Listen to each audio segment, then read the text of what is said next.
Егер оқушы өзінің күнделік кезеттегі логинін немесе паролін ұмытып қалған болса, сынып жетекшісі көмектесе алады.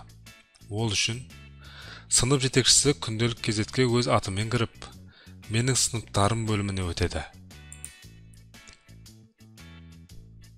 Ашылған бетте сыныпты таңдайды. Адамдар бөліміне өтеді.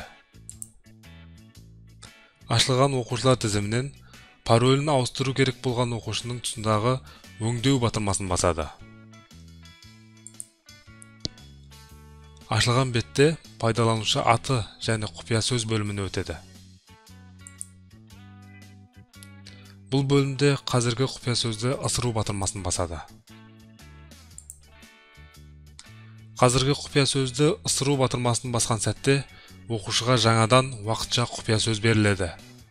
Пайдаланушы аты мен уақытша құпия сөзді оқушыға табыстайды.